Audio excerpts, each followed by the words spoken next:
సైకిక్‌గా పనిచేసేవాళ్ళు, సైకిక్‌గా మాట్లాడేవాళ్ళు వాళ్ళకి తెలియకుండానే నరాలన్నీ బయటకు వస్తూ ఉంటాయి. వాళ్ళ కోపం వచ్చినప్పుడు, వాళ్ళ ఎమోషన్ కంట్రోల్ చేసుకోలేనప్పుడు ఇయన్నీ కూడా నరాలన్నీ మీకు బయటకు వస్తాయి. మీరు ఎప్పుడైనా గమనించండి. అలాంటి ఒక సైక్ పాత్రలో శ్రీనందు నటించాడు. మన నందు గీతా మాదిరి శ్రీనందుగా పేరు మార్చుకొని ఇందులో హీరోగా నటించాడు. ఇక దర్శకుడు వరుణ్ రెడ్డి గురించి ప్రత్యేకంగా చెప్పాలి. ఇలాంటి ఒక కథ రాసుకున్నప్పుడు దానికి తగ్గ డైలాగులతో పాటు ఆ విజువల్ని ఊహించుకొని ఇక్కడ రాయటం వరకు ఓకే, కానీ మళ్ళీ దాన్ని అక్కడ చేయించడం చాలా కష్టం. కానీ సూపర్గా డీల్ చేసాడు అనిపించింది యామిని భాస్కర్. అసలు నాకు ఎంత అంటే అరే ఎంత బ్యూటిఫుల్ ఎక్స్ప్రెషన్స్ ఇచ్చిందబ్బా అనిపించింది. చాలా బ్యూటిఫుల్గా ఉంది. ఆమెకు ఒక కొడుకుంటాడు, ఆ పిల్లోడి పేరు ప్రద్యుమ్న అట. బాగున్నాడు సింపుల్గా. ఆ కథలో చాలా ఇంపార్టెంట్ లీడ్ రోల్స్లో వీళ్ళందరూ ఉన్నారు, అందుకే చెప్తున్నాను.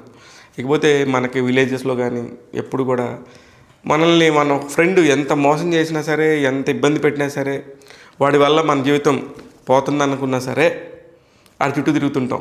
అలాంటి ఫ్రెండ్ ఒకడు ఉంటాడు మనకి లైఫ్లో ఎప్పుడైనా సరే. అలాంటి ఫ్రెండ్ క్యారెక్టర్ చేసిన రేవంత్ అనే క్యారెక్టర్ కూడా బాగుంది. ఇలా డిఫరెంట్గా ఉన్నాయి.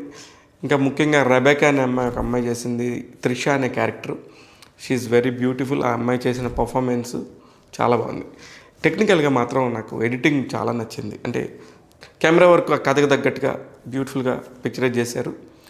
మ్యూజిక్ గురించి చెప్పాలి అంటే అట్లాంటి ఒక సౌండ్ హై ఉన్న ఒక సినిమాకి ఎక్కడో ఉండాల్సినోడు వచ్చి ఇక్కడ పడ్డప్పుడు దానికి ఉన్న అక్కడ ఉన్నప్పుడు ఉన్న వేరియేషన్స్, ఇక్కడ ఉన్నప్పుడు వేరియేషన్స్ చాలా బాగా మేనేజ్ చేశారు.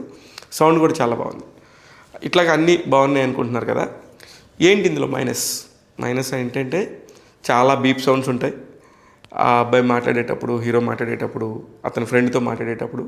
బట్ ఈ సినిమాకి ఒకవేళ గనక జంజీ ఆడియన్స్, ఇప్పుడున్న లేటెస్ట్ పిల్లలకి నచ్చితే వాళ్ళు గనక రోజు వెళ్ళి థియేటర్లో కూర్చుంటారు, నవ్వుకుంటూనే ఉంటారు. అంత కామెడీ ఉండింది. All the very best. జనవరి 1న రిలీజ్ అవుతున్న మొదటి సినిమా సాయిక్ సిద్ధార్థ్ విజయంతో మన ముందుకు వచ్చిందని చెప్పి నేను అనుకుంటున్నాను. సాయిక్ సిద్ధార్థ్ సినిమాకి ట్యాగ్ తెలుగు ఇస్తున్న రేటింగ్ 3/5. నేను మీ శివ మల్లాల.